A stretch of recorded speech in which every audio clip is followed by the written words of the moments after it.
Hello, and welcome to the podcast There Are No Good Games, where we discuss our opinions on past, present, and future games, as well as a whole load of other filler to keep us sane while we wait for a good game to play. Let's begin.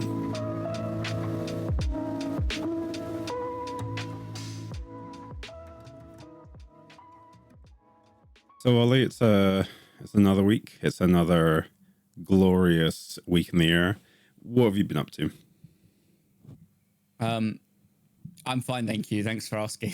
Oh, okay. Well, yeah, no, my week is going. No, my week is going. My week's just started. So what have I got on this week? Well, we're obviously recording this on a special day. The day that JD Vance killed the Pope. So moving on from that, later on my week, it's only got to get better than that. Yep. So I think ultimately tomorrow, after the day of recording, we've got a big news. We've got Oblivion, and it's gonna be huge. People have been waiting a long time for that. Is that coming out tomorrow or? It's 5. No, is it 4 p.m. tomorrow announcement? Likely 5 p.m. release. Okay, so this is like the official announcement versus the leaked announcement. Well, this is an interesting concept to talk about, whether they were actual leaks and who leaked them. Yeah. Because there's a lot of talk that actually the leaks are all done by Bethesda themselves. Yep. I get it from a marketing perspective. We're trying to do that, but like, it's a naff way of doing it, and I'm not quite sure. Think so. I think it's worked great. Yeah? I think it's done better than ever. We've got more people interested in it. They're literally, people are going to be watching that live stream. Like, if they just suddenly released the tweet that they did today about 3 hours ago, 2.5 hours ago, then people are like, oh shit, okay, cool, well, I guess so. But people have been eating this up for a week. I think 8 days now this has been going on. They've been salivating for a week on it. They have. All weekend, people didn't care about Easter. They're like, I don't want Jesus, I want Kvatch. That's what they want. They want the gates of Oblivion to open, and tomorrow it should be the day, in theory. Yep. I mean, they definitely get to see it. That's obviously confirmed, but the shadow drop should be happening at the same time, or just after, an hour later. So we'll have to wait and see if that actually comes ahead. It would be extremely dumb after all of this if it does not drop tomorrow.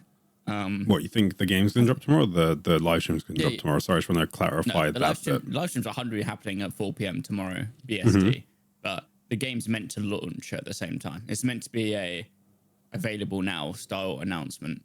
Okay. So, like at the end of the stream, it's now available to go buy. Yeah, exactly, at 5 p.m. Yeah. So that's supposedly the plan with them. But, by the time this podcast come out, people will know what's happened. Yes. And whether it's a complete disaster, both in the community, if the game actually functions, all these things will be answered by the time this comes out. At which point, you have to wait to the next episode for us to actually give our take. So do you think it'll be a blow up, or do you think it'll be a blowout? Well, I feel currently I'm at the confident stage that I think the company that have done the remaster, the way they've gone about it, I think there's going to be some big hitting points. But the problem is, it's not a problem. It will be for some people. Okay. This is why I'm bringing it up, is that they have likely modernized some elements of the game. Now, obviously, I'm not talking about the graphics. That's obviously is the case. It's in Unreal Engine 5 for the graphics. But in theory, they're going to modernize some of the game mechanics. Like spellcasting and potion making? Because I remember you used to each stuff. I mean, no, well, that's the same in Skyrim. Okay. So I don't think that's... I think it's more like the spell creating is a thing, but I think that's... I don't think they're going to change that necessarily. Obviously, the UI is going to change. They're not going to do a graphical update and then not change the horrendous UI Oblivion has in modern standards. I mean, yeah. Do you think they'll Skyrimize it, or do you think they'll do something else with it then? Well, this is the question, is what they mean by modernized, because Skyrim is still seen as one of the most greatest modern RPGs of all time in terms of availability and accessibility. But whether that now means, there's also stuff in Skyrim that I think that's interesting. Like you said, the eating of ingredients you're not a fan of, but actually as a game mechanic, it kind of makes sense. So they might change certain systems to be more Skyrim-esque, maybe. I can foresee things like, acrobatics was a skill in Oblivion, where people just jumped around and you got up a skill. Now, I don't think they're going to be taking that out, but they might change it slightly to not be so, abysmally painful. It's weird. It's just a weird mechanic to think about in modern day. You wouldn't have that in the game now. But I think archery was pretty shit back in Oblivion days, so they'd probably have modernized that. Probably spells. So I'm pretty sure Skyrim introduced dual wielding. Yep. Which didn't exist in Oblivion. So perhaps they're going to change that. We'll just have to wait and see. Ultimately, I think it's going to obviously look better. Yes, it already does from the screenshots that have been posted on an official website, but by accident. I think some of these changes will annoy people. Okay. They're like, this is not the original Oblivion. This is not a remaster. It's a remake. Even though it's called Oblivion Remastered.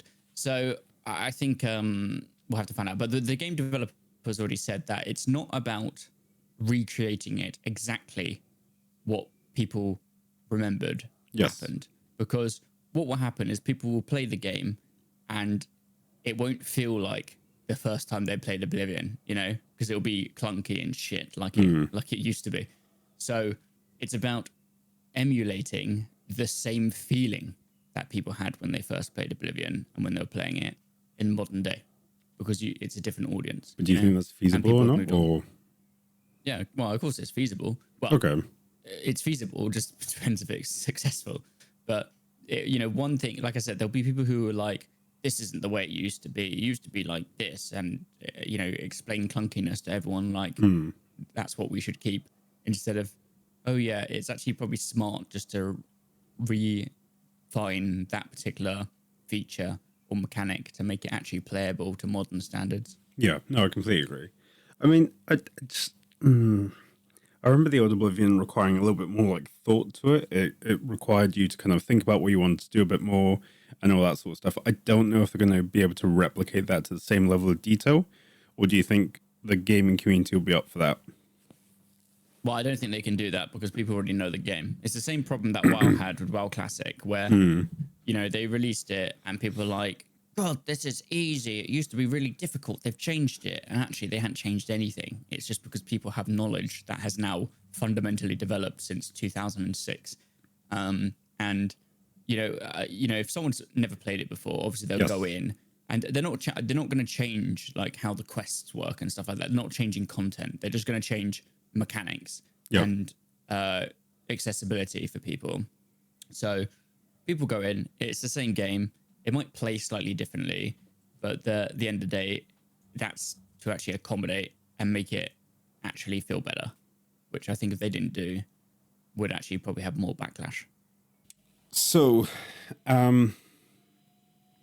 jumping off your idea of Oblivion,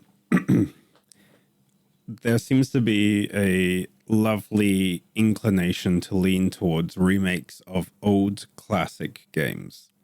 We've had The Last of Us Part 2, The Last of Us Remastered Part 1, The Last of Us Remastered Part 2, The Last of Us Collection Remastered.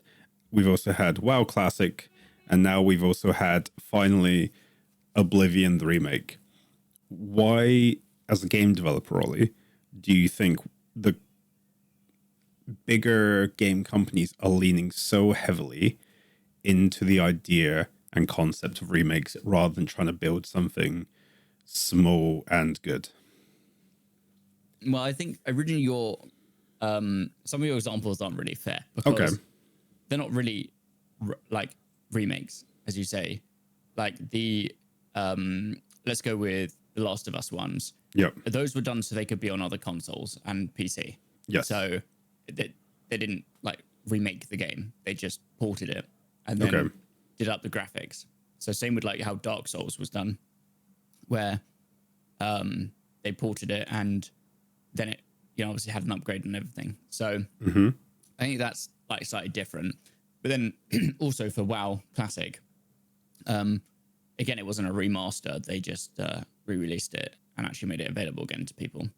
So I guess slightly different. But if you're talking about like Howard Oblivion, or off the top of my head, I can't really think of another game in more recent times where, I mean, there's like, if you look at Nintendo, they have like but again, those aren't remastered. They've just kind of upgraded them to make them playable on modern systems.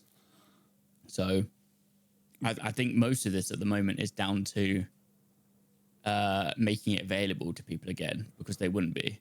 I mean, if you go look on Steam at the requirements for Oblivion now, they're like, one being 36 times less space required than the likelihood of this next version.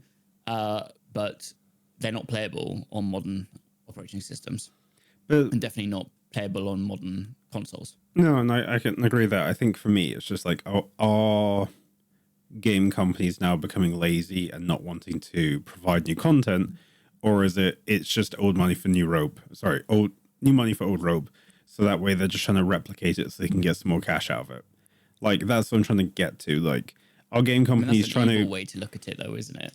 I don't think it's an evil way. I think it's just like a simple way, right? So if our game companies, like you said with Oblivion, revitalizing and revamping it, or are we doing what Sony Studios are doing, which is like pushing out the same content with a new skin over it, designed for a new console? Like, I get the accessibility idea, and it's trying to get new people into the genre, but the game is like X amount of years old now. Like, we haven't had like a outcry for certain games to kind of be remastered. So why are we doing it now all of a sudden?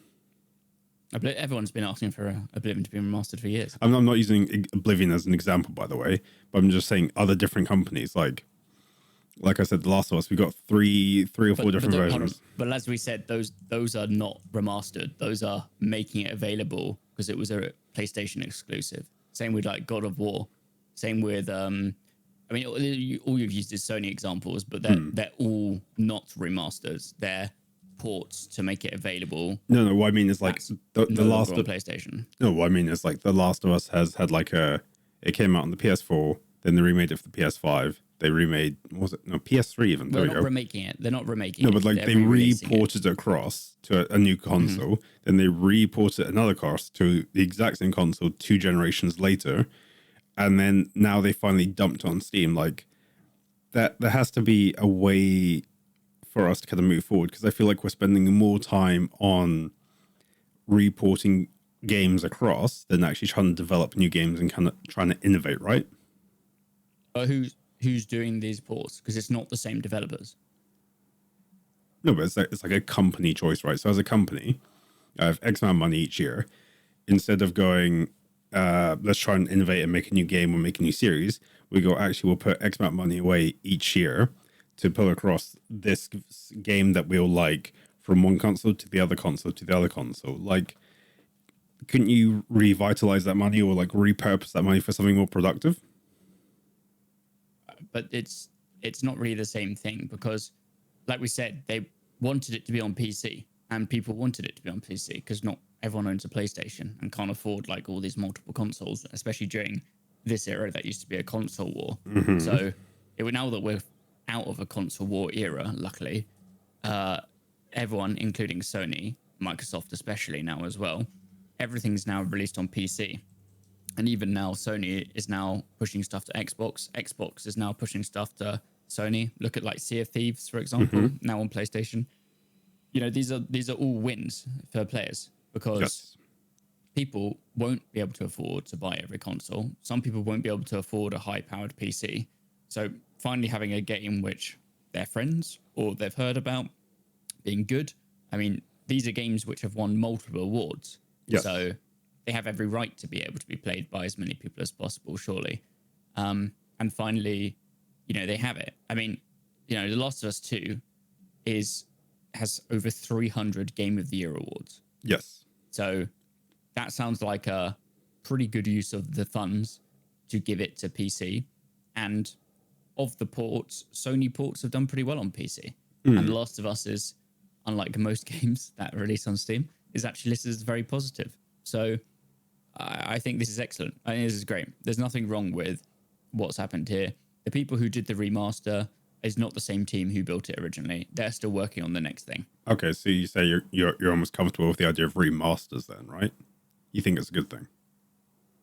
I'm comfortable with it being released for the first time on PC. Yeah. Okay. No, sorry, that wasn't my point. My point was they've re-released it on the same console family. But they have, but multiple different times. That's my. But that's like GTA. Would be like GTA. When did GTA 5 originally? No, I agree. Out? Like I'm saying, it's a bad thing. Yeah. Yeah. Yes. But because again, people didn't own the PS4 or 3. Was it 3? Yeah, 4. That was 4 then, right? People didn't own the PS4. PS5 comes out. What do all consoles in the next generation have in common when that happens? They have updated graphics, new features. Okay. Now, if you look at it, even GTA 5 in its cycle of re-releases, okay, not remasters, re-releases, okay, they added new features and changed up the game to make it completely different. First person didn't exist till it got on PC, but then it also came with the new generation of consoles. It also meant that the graphics could all be updated. Again, all of this stuff people wanted and were perfectly happy with. Looking at other games that have done similar things, this Last of Us one, again, each time that it's been released, and I think, again, you're looking at it as a remaster. That just happens to be the name on Steam, even though it's the only version of it. Yes. There was no Last of Us Part 2 on PC before, right? So, unfortunately, you've kind of been tricked by this name, which I don't know why they've named it that. No, I'm not. It's literally the best it could be. But it's not the original release because obviously it's been upgraded. Yes. And I think what's happened is you spend the time upgrading it so it works on PC, has all these graphics and stuff. Well, there's, the effort to then allow it to work on something else with the new graphics on a console that doesn't currently have it. Absolutely. Go ahead and do it. So some of these are no-brainers. I feel like, they've had a reason to do it and, it's made sense. And if you put 2 and 2 together, and you understand, as you said, you asked me as a game developer, it's a no-brainer for them just to give a new version on a console that doesn't have that version. No, so I agree. Can actually play with the latest, yeah. Okay, so and it's not the same team, so they're not building these instead of doing The Last of Us 3, for example, which isn't happening anyway. But they already canned their Last of Us multiplayer game, which they've been working on this time. So I have no idea what this Naughty Dog is currently working on. But, the thing is, the same with, just going back to the Oblivion thing, the studio that made the Oblivion remaster, that's what they're known for. They literally are a support studio to do remasters, upgrades. They patched Cyberpunk. They do all this stuff. Positive, make a good change on the industry. Okay. So if that is your viewpoint and stance, at what point do you think it then becomes redundant and defunct to stop doing remasters and remakes of games then? Or is it until the audience stops asking for it? Well, yeah, I mean, someone at the company is just like, do you know what we should do? We should just remake it for the hell of it. They have the statistics. It's not on PC. Put it on PC. So they're not going to make another Last of Us Part 2 because this is it. They've done now. They've put it on what they need to do onto PC, their biggest gaming market. They need to transfer it to. They've updated it on the other platforms where necessary because it's, again, no-brainer. The work's already been done. Yep. And then they can move on. But that's where it makes sense, obviously, for the company to do it. Yeah, no, I agree. I'm just trying to work out, do you think it's a healthy thing to do to keep on doing the same thing from a developer or creator point of view? Again, you keep twisting it to be in a way where this is a negative, but it's not a negative. Okay. They're not redoing the same thing over and over again. They're producing a version for PC that didn't exist before and then have been able to move it over to accommodate other people. Okay. So they're not left out. Again, like PC was originally done. What we should be happy is that the console war's over, there's a lot less likely that these games are now going to be console exclusives. It still happens, obviously, but at the same time, it's very, very minimal compared to what it used to be. We should be happy that now games, when they come out, it's cross-platform, and there's no need for them to do this kind of stuff again because it's already across all platforms. Okay. Fair enough. Well, if you have any other differing opinion at home and would like to challenge myself or Ollie in our views, feel free to write into podcasts@dungeoneers.tv, and we'll happily read out your opinions and we will debate them on the podcast. And Ollie will write you a handwritten note about why you're wrong. You've agreed as part of the contract, Ollie. This is how the contract's always gone. Ollie will handwrite you a note, so don't worry. I want a remastered contract. It's going to be a remake. I'm very sorry. It's going to be exactly the same, just in better font. And it will no longer be available for fax. It won't be available for printer and PDF format. EPUB. So on Steam, today we have another festival. We have the Steam Box Pushing Fest. Have you seen this? I have refreshed it and I've seen it now.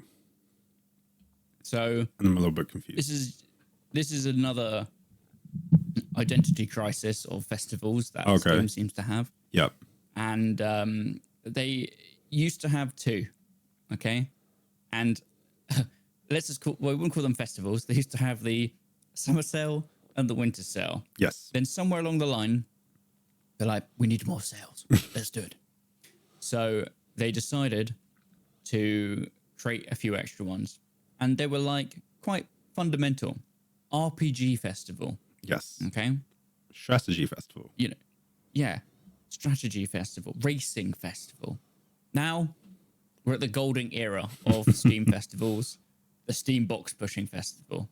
Yep. Now the tagline they have for this is a puzzler fest for games that need a push, in brackets, from you. Okay. Now, this is I spent 20 minutes looking at this earlier today when it came out. And I still don't quite understand it because they don't all push boxes of the games. I watched multiple trailers. In fact, I looked at the top sellers. I own 2 of the top 10 sellers. I apparently only own 1 now. One of them's dropped out of the top 10. It's a shame. Anyway, probably not very good. And I didn't even know what these games are. They're in my library. Never heard of them. Never seen them before. No. But, here we are. And I have a question for you. If you were to design a Steam festival about a niche something in a game, oh God, what would it be?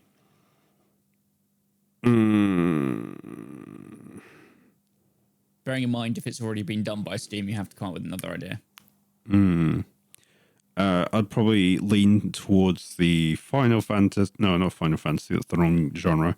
The Fire Emblem kind of niche of dating simulators mixed in with like tactical turn-based battling simulators. And I would call it like, I don't know, I would say like Tic-Tac-Date or like Rock Paper. I don't know. I'm trying to think of like a tagline for it, but that'd probably be my niche. It'd be the Fire Emblem, the unicorn game, like that sort of stuff, you know?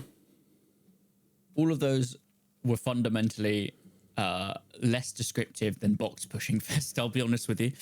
But I think then you've hit the nail on the head there because I still don't know what Box Pushing Fest actually means. I mean, it sounds like games where you have to push a box. Yeah. I don't know why this exists. It's like the worst area in any Pokemon game where you get strength and you have to push the boxes round and do the puzzle, and it's absolutely arse, you know? Yeah. I mean, I can kind of... this is extremely niche, you know? Like, these are games. And the thing is, the developers got a notification on their Steam developer portal being like, this is upcoming. Please think about putting your game in. And I don't know what fucking game you could put in. Like, honestly, it's so fucking niche. It's painful.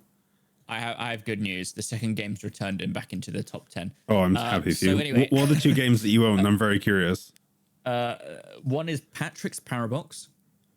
It's apparently in my library. Overwhelmingly positive. Okay, I'm sure it is Bonfire Peaks. Very so positive. I've got Bonfire Peaks as well. So I think that is a Jingle Jam game. It potentially is. Wait, what year did Patrick's Parabox come in? I feel like you should have Patrick's Parabox as well. I haven't seen Patrick's Parabox on my list. Okay. Oh no, I've got it at the top. Well, I don't know how I own this. Yeah. 2022. Yeah, it says you don't own it. Yeah, but it says you and someone else both own it. Yeah, own it. Yeah. Yeah, so I'm guessing it's a Jingle Jam. I think you probably missed the jingle. Missed the code. Yeah. Yeah, you didn't get the jam. Yeah, I think mine would be like tactics and I don't know. I was going to joke and say tactics and tears, but that's probably not the right kind of term. I don't know. I have a feeling that wouldn't be accepted as a name. I'm trying to think of something. Like, what would you define? Like, what would your game? Well, it sounds like yours is like romance and like repetition on the battlefield. Yes. Romance and something. That's what you basically are calling yours.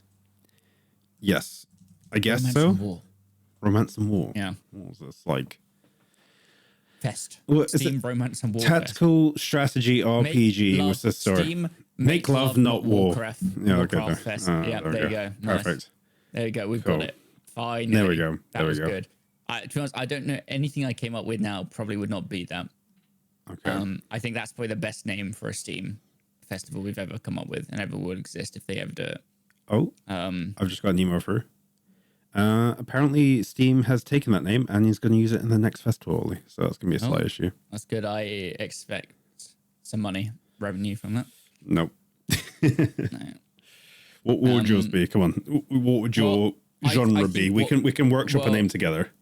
No, I think what's going to happen really is that what's going to happen is that you just got to find the latest craze, okay? And then just be like, right. I mean, they announced these a good couple of months in advance, so it gives people time to technically make it and get it ready for release, or put up a demo for the festival as well. Oh, okay. So I mean, Lethal Likes has been going on for a year and a half now. We're still within the era of Lethal Likes, you know? Mm. So yes, Lethal Likes are strong and not dead yet. Yeah. So I feel like that, they should just be like, right, well, people are doing these type of games, let's just do it. Instead of whatever the hell this is. So, are people making these games? I don't know. I mean, they are. It's just there's quite a few in popular upcoming, but I haven't heard of any of these games. They're not the type of games get announced at, E3, for example. I mean, the only one I know, like, off the cuff is Baba Is You.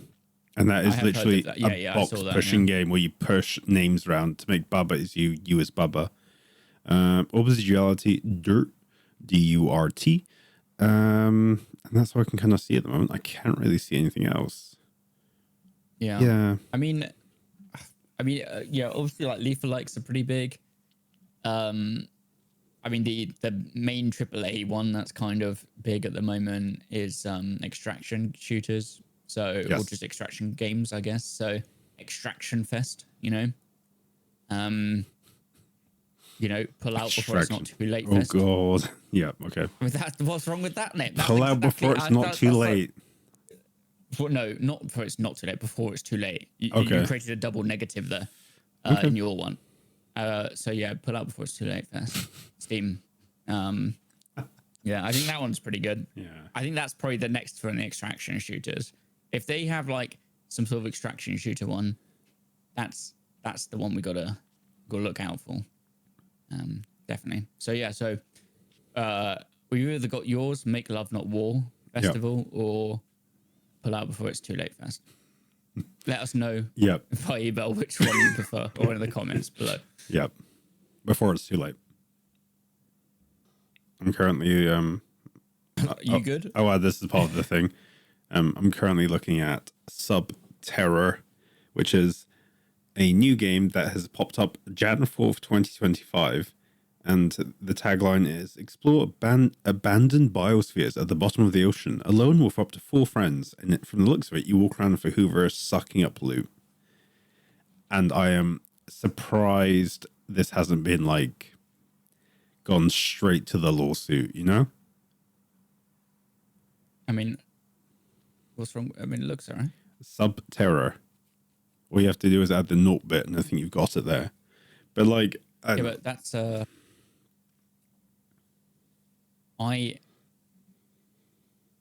mean, they're not. I mean, they're actually spelled. They're kind of spelled completely differently. Yes. Terra. I mean, ground. In reality, this looks like it's. When's the last update for this? I mean, they're updating this game more than they're doing the other one, and this is not in early access anymore. Ooh, so, and it's only for £1.67.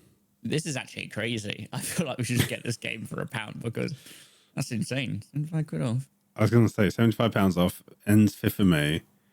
What lies within? Stick together. I mean, holistically, Ollie, we've talked about this previously. Extraction shooters are like the new game, right? Well, this is an extraction shooter. This is a lethal-like. Thank you. Yeah. Lethal-likes are the new hot topic of the year, I think, after Lethal Company came out, like, what, October last year? No, it was more than a year ago. It was October the year before that. That's why I said it was over a year and a half. Okay. Yeah, it's been like a year and a half. We're into the nearly 2 years of lethal likes. Yeah, I mean, but that's usually the rotation, I think. Yeah. Like I said, extraction should have been gone for a long time, but the problem is they bubbled at the surface. No. Yeah, lethal likes are no. I think lethal likes are much easier to make for solo devs than they are extraction shooters. Although I would say it's possible. I think if I was looking at doing an extraction shooter now, I would do it PvPvE, where you could technically just play and then through Steam you could join up into a lobby, kind of like we do with PvE, like, and it just runs on someone's the host, and that's easy. And then you wouldn't have to pay for hosting costs. But people don't really understand multiplayer as much when they're developing games like this because it's like their first game or stuff like that. But well, I was going to say you don't do like a hop, skip, and a jump when you try and get the distance, right? You just try and do like your standing jump, and then you do your running jump, and then all that sort of stuff. You don't take everything off in one go and completely make a full game from scratch, right? Yeah, I probably would have put that example in a different way, but yeah, you're right. But yeah, I think the problem is people look at the extraction shooting and goes, God, they're all hosted with all these servers and it's going to cost money. But actually, there is a simple way to do it that probably is very similar to the way we kind of have all these lethal likes multiplayer, which doesn't cost money. Well, actually, some of them do cost money because they kind of do it weirdly and they, for some reason, pay money for it. But like content warning, for some reason, they did the servers hosted, but used it anyway. There's a much better way to do it. That's free using Steam that people just have to kind of get their heads around, and it's actually fairly straightforward.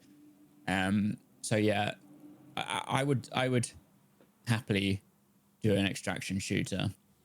I almost would do like a 1-level extraction shooter as like a test. I kind of like the graphics of this Subterra. It's the like graphics I work on at the moment. Yes, it's your art style, shall I say? It's PS1 era. I like it, yeah. Although it's not, it's close to it. They've gone more of like a Minecraft, I would say, style. Well, they've done voxel, right? Versus like, I mean, like pixel density wise, right? Yeah. I guess so. I would more relate it to Minecraft style than I would like PS1. PS1 is very different to this. Because these are all actually hand-drawn pixel graphics. PS1's using normal textures and then low res with a different scaling on it. But yeah, I get what you mean. Like it's a low pixel density version. Yeah. Yeah, no, exactly. And do you think we'll see the end of no extraction shooters? They keep on saying extraction shooters. Do you think we'll see the end of lethal likes by the end of this year? No, because they're easy to make. So you think we're just going to get repetitive until it falls off the face of the earth? Kind of like zombie stuff. I mean, games, zombies as itself still get made. You know, they're making DayZ too, you know? So, oh God. You know, I think there's nothing wrong with different, like we still make racing games, but racing games do exist for a long time. No, but like, I mean, like there's that hot topic of the year. Niche. Yeah. But this thing is like, people still make them. They just won't be as, you know, people at the time were then, what's the next one? You know, they played Lethal Company, which was its own thing, took different elements, very extraction shooter like in some way. Obviously, no shooting, but you know, similar elements. Yep. Different twist on it. And then, you know, now we've had a whole load of them come out since. And in reality, there's not many that have succeeded. A lot of them die out, fall off, and that's just the way it goes. It's the same with, like, do you remember when Phasmophobia came out? There's loads of Phasmophobia clones. Yeah, loads of clones. Phasmophobia was the original one, but people are still making those. Yep, no, I completely agree. Even though people aren't looking for them, they will pop up. And at the end of the day, lethal likes come from the idea that extraction shooters are popular and horror games like Phasmophobia. They're very close together. It's like a mixed match of both of those, if you really think about it. And though that will happen, and you know, we just got to wait for the next thing of what it is. You know, I have an idea what it might be, but without some of those games coming out for the first time, it's not going to pick up. So what do you think it's going to be? Well, I wasn't going to announce on this podcast. I kind of want it to, like I said, I need this game to. By the way, this is not my game. I just want to point this out. I'm ready to completely put it out there. I think Void likes. I'm going to call it a Void like now. I'm going to name it. So when it becomes a popular term, I coined it. Okay. Now, bearing in mind, some could say that yes, Comrade could be classed as a Void like in some way, but these are effectively games that are. I think a lot of these games popular now are horror. They have to have horror-esque in them, but that's fine, whatever. But they're like games that have some sort of simple game loop. And so to put this in perspective, this Void like is based off a game called Voices of the Void, which is not yet released, and is still in heavy development for Patreon. It's basically in Patreon hell for a bit, but I think it's actually in the next year it might come out. We'll wait and see. But I think once that comes to Steam, becomes more normalized and popular, I have a feeling that games are going to take this class of you have to do some role, and then weird stuff happen to people. And I very much think that is the future of the next era of games that people are going to copy and try and make the next big thing. So, but like, we have to wait and see. Heavy sim technical jobs kind of thing.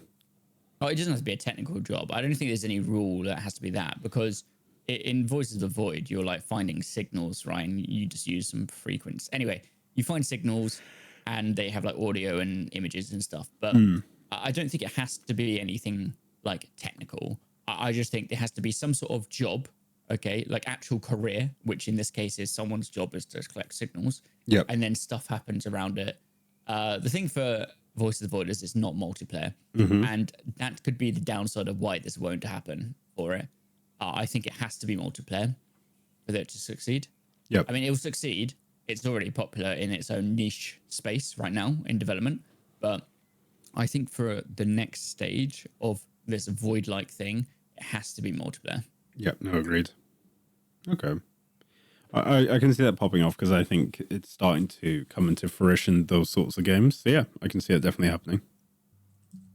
So Tristan, over the last couple of weeks, we've had some amazing sporting events. Yes. And let's just briefly talk about some. I mean, we've had the Formula One big hitter. We just come off a 3-week drive of different races in the in Asia and the Middle East. And we also had the Masters. Yes. And what I want to know is, do you think that sport is going to remain popular? And what I mean by that is, in an era of, gaming and a lot more online stuff, do you think sport viewership and support for some of these sports might eventually drop off?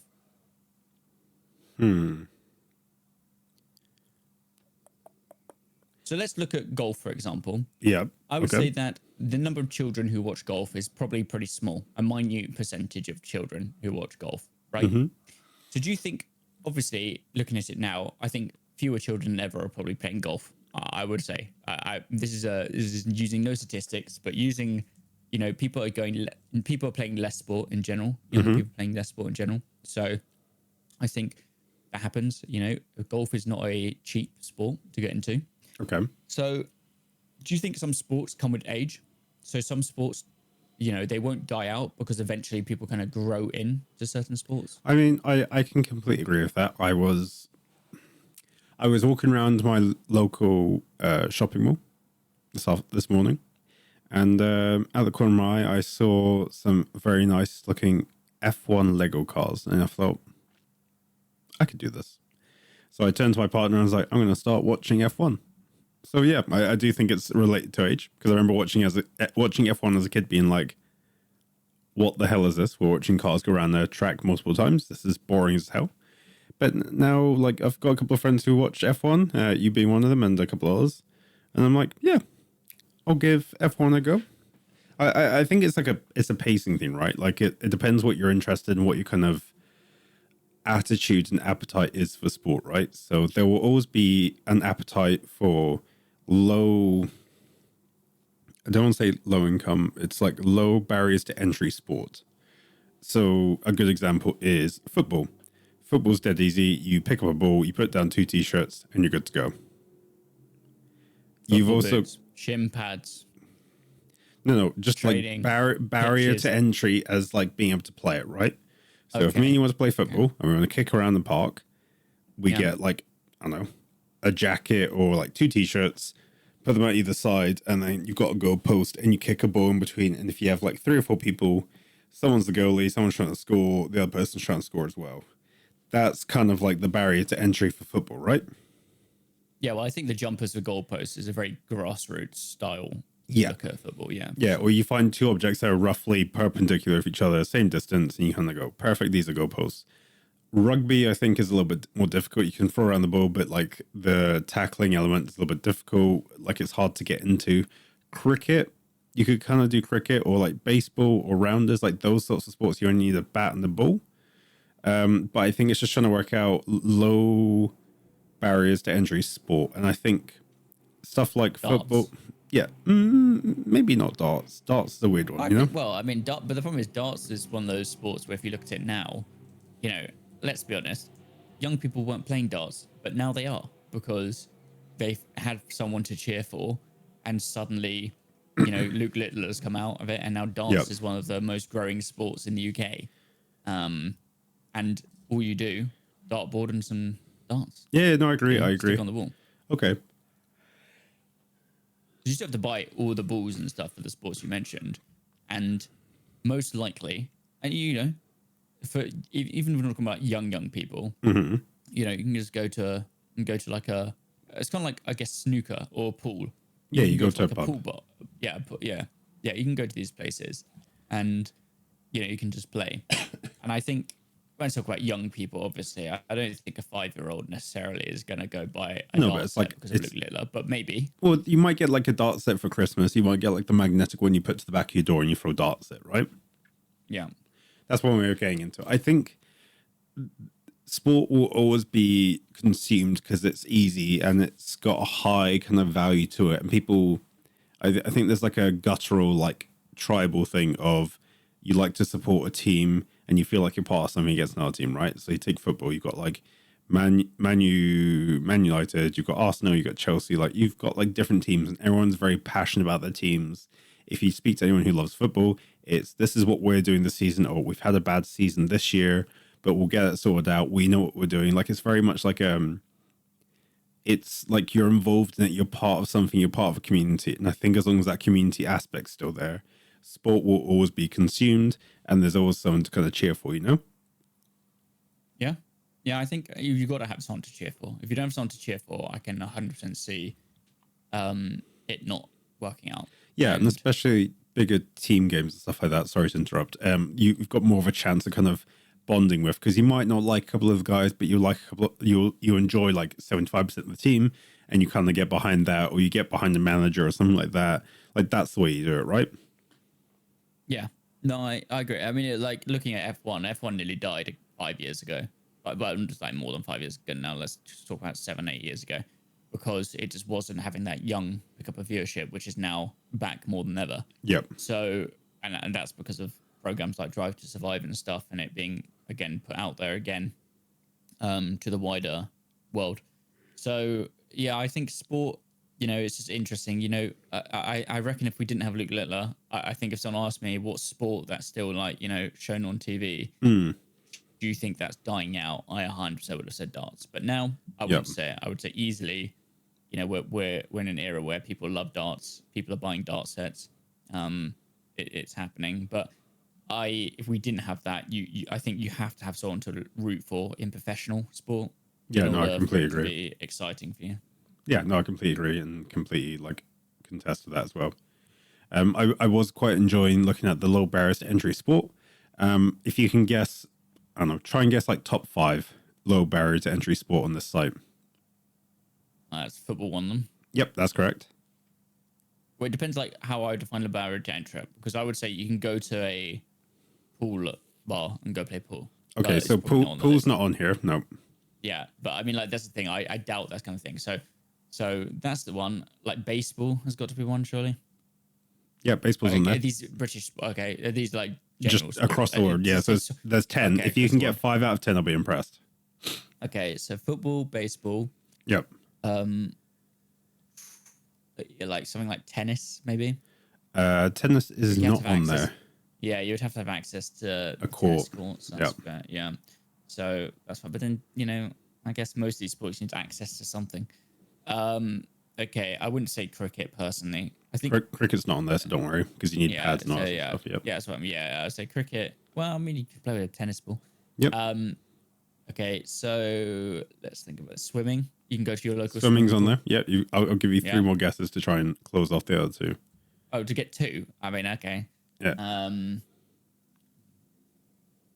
I mean, you could say, the thing is, I would say basketball but the thing is, you could say basketball is just as easy as swimming. Yeah. I mean, and football. So, and there's basketball hoops in America. They have courts in parks and stuff. So I feel like basketball should, in theory, be on there. Yep, basketball is on there. Okay, good. And you've got 1 more. Well, I get 2 more guesses, but I don't have 1 more to guess. Yeah. So, I mean, balls should technically be on there, but it won't balls. be. Okay. Balls. You know, ball, you throw the, no, but balls, I think you need nicely trimmed grass and all that sort of stuff for balls. But yeah. But there's stuff in parishes, they have them all the time. Okay. But anyway, yeah, I wouldn't say that. I'm not giving that as a guess, but sport. I mean, cycling. There's no way cycling's not on there. Cycling is not on there. I'm very sorry. Yeah, you must agree to me. You must agree, though, cycling. I mean, yeah, you buy a bike, but then you buy a bike. In all these. I think that's the issue. Buy swimming trunks. Yeah, but okay, fine. Trunks versus a bike. Yeah, but armbands. If you've never swum before. Yep. Okay. Fair enough. Pay to access the swimming pool. Okay. Beacon of school for your school. Okay, you gotta go to school. I mean, the barrier to entry is a little bit easier than. These all for children, though. Surely no, this is just general sports. Yeah, so I mean, I would say darts is one, but it's not going to be on there either. Darts is on there. Is it on there? Yeah, okay, darts is on there. Darts is on there. Great, fine. All right, there we go. Got my you're ready for the full list, and this will shock you. Okay, there's going to be some dumb ones on there. Okay, so soccer/football. Yeah. Running/jogging. I mean, sure, but walking is whatever. Keep going. Swimming. Yeah. Basketball. Yeah. Baseball. Mm-hmm. This is the one that shocked me. Yeah. Archery. That's a lot of right. How is cycling not on there, but archery? Okay. That's ridiculous. Next one, darts. The one after that, martial arts. But you have to go what? Oh yeah, we can go street fighting. Street fighting's a sport. I'll go knock someone out in a alleyway. Is that not the same as? That seems like anyway. Keep going. Yeah. Yoga. That's not a sport. Apparently, yoga is a sport. It's not a sport. It's not a sport. It's a wellness. It's a wellness thing. Badminton. No, I'm sorry. Oh, okay. But I didn't make the list, Ollie. I'm going to be honest. I didn't make the list. I don't know why again. You shouldn't have read it out. You should have ignored it. No, you wait for the last two. The last two are infuriating as hell. Okay. Curling. I said balls, to be fair. I think curling's different to balls. But balls you can play on grass. Like curling, you have to go on ice. Yeah, maybe in Canada it's a low barrier to entry sport. It better not be ice hockey, this last one. Are you ready? Yeah. Breaking/dance. I mean, they put running on there, so I can see dance. But I mean, dance technically is a Olympic sport. Yep. So it's a very popular Olympic sport. But actually, like, what isn't free running? You know, like the cycling should have been parkour. Yeah, parkour is. I think you can do parkour, but the issue is it's not super safe. I don't think parkour's in the Olympics. I think breakdance was parkour in the Olympics. Why? It's not. The fine touch word, yeah, it's not an Olympic sport, but breakdancing was the Olympic sport. I think it was on the list of things they were considering for the French Olympics, I think. I could see that, like getting point A to point B as quickly as possible. Perfect, makes sense. Could be running with extra steps. I remember them having some sort of course they have to run through, though. It wasn't like parkour, it kind of... You're talking about like tag? No. Oh, no. Have you not seen like professional tag? I know exactly what you're talking about. I know exactly what you're talking about. Professional tags could have been that. I'm just imagining it. So it says in this ESPN article that parkour group, I assume like the International Parkour Committee or whatever, urges the International Olympics Committee to reject its sport for the Olympic Games. Oh. So they didn't want it to be like, I don't know. I don't know how you could measure parkour. Like, is it based off like style, speed, and distance, or with speed? It'd be like it'd be a speed. It'd be on a course. It'd be like kind of horse jumping. Okay. But no, because you are do tricks. No, you could do time, but then you also get bonus points for like doing a trick over like a wall or something. Okay, so kind of like SSX tricky. Like you have to go down the race course, but you also have to do tricks. Yeah. Exactly. Speaking of, have you seen like what was it? WCT World Championship Tag, like arena?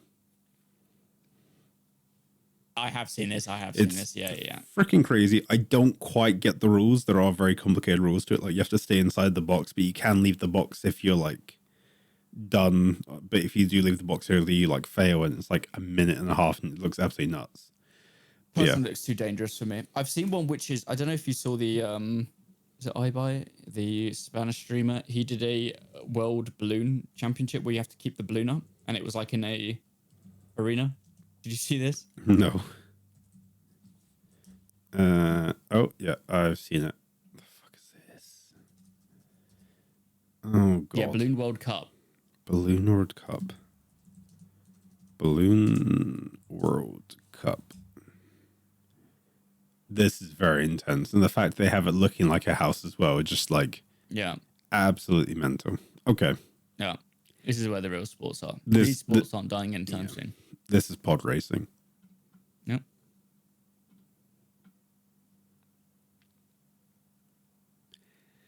Okay, Ollie, we're coming towards the end of the podcast, but I think we've missed out a very important segment.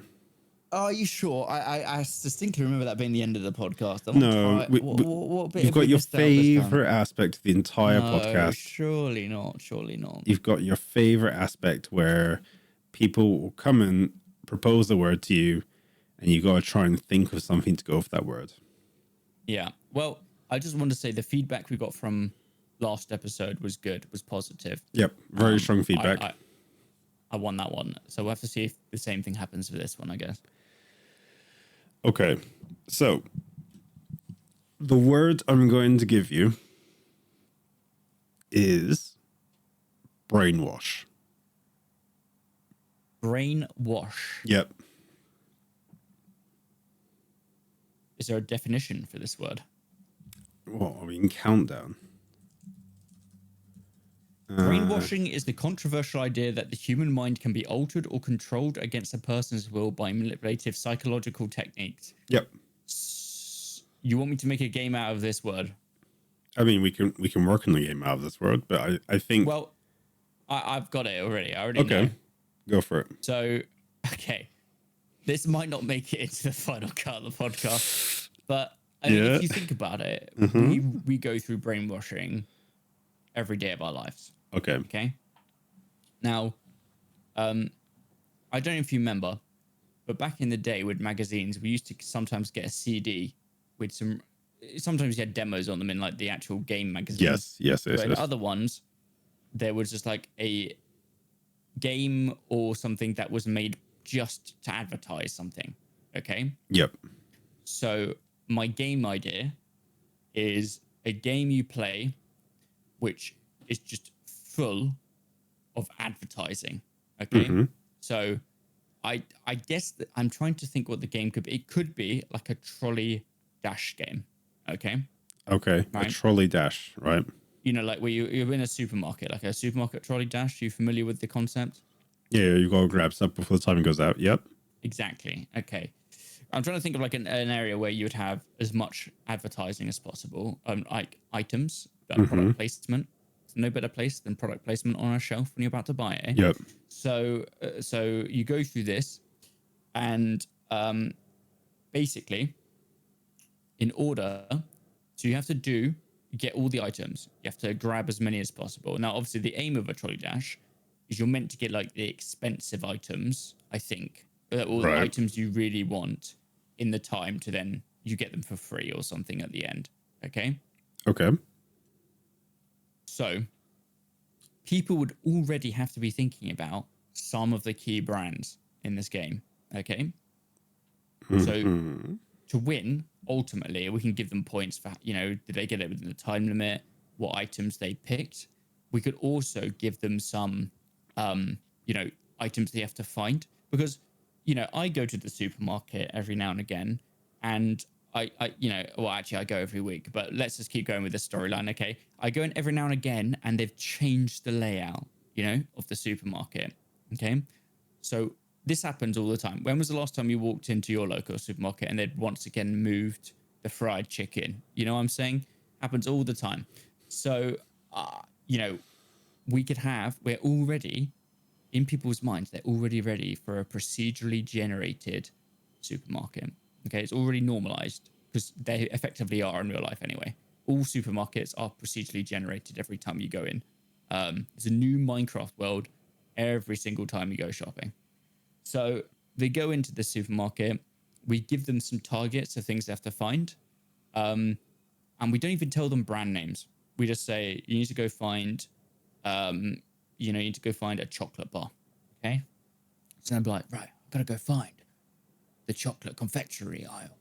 So they go, they've got their trolley. They've got to steer the trolley. Some, randomize the wheel will suddenly start wobbling, and they have to pick up the items they want. Are they going to go for the dairy milk, or are they going to go for the Toblerone? Nobody knows. They will, hopefully. But the thing is, this game will work out, have they been brainwashed into buying certain brands? Will they know, actually, I need to go get the Toblerone because it's going to be more expensive than the Freddo Frog. I don't know. In these days, Freddo Frogs are pretty expensive. They've gone up in price. Maybe they are more expensive than Toblerone. I don't know. But, they get them. They've got to go get something else, and eventually they have to, they got to memorize, it's kind of a lethal like in some way, because they've got to memorize the way back to the tills. You get lost in a supermarket, especially as a child. So, you get back to the tills and, you get points on the leaderboard. And at the end of the day, nobody's a winner because you've been brainwashed into working out certain brands. And this game will tell you, how you did. Okay. I mean, it was this or a Nazi simulator, so I have a feeling the supermarket one is better, personally. Okay. It's different. How would you... Yeah, I mean, you gave me a kind of a word that, I mean, I think I've highlighted the key issue with supermarkets in this narrative, really. It seemed very focused on, like, supermarkets and less on brainwashing, Well, the brainwashing is actually the end game. It's you work out you've been brainwashed by these brands and stuff. Okay, so the higher the points, the more brainwashing you've been Yeah, exactly. Right. Because actually, that's not how you win the game. By going for the own brand stuff, which is literally the same, it's the same thing. Came from the same factory, just doesn't have the flashy label on it, Okay, so Audi. That instead.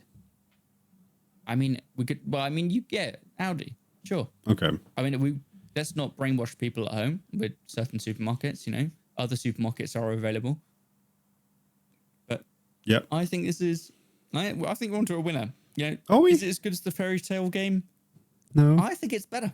I think it's better. I think you're brainwashing yourself on that idea, honestly. Well, no, I think this is a bit more. This is a bit more of a social. This is a commentary game. A social commentary game.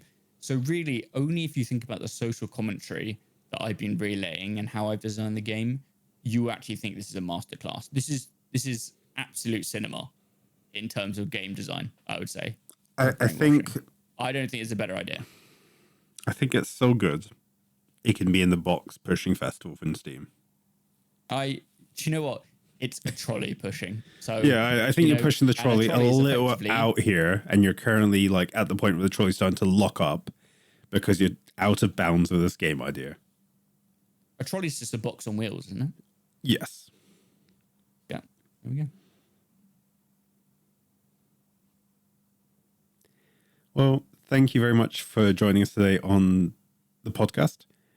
I have been joined once again by the always great and wise and wisdomy Ollie.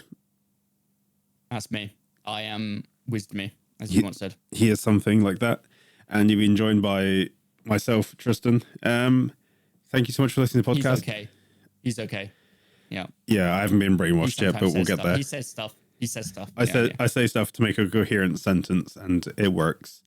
But yeah, we want to say thank you so much for listening to the podcast on the 25th of April, and we will see you in 2 weeks' time on the 9th of May. Thank you so much for listening, and we'll see you on the next episode. Bye-bye.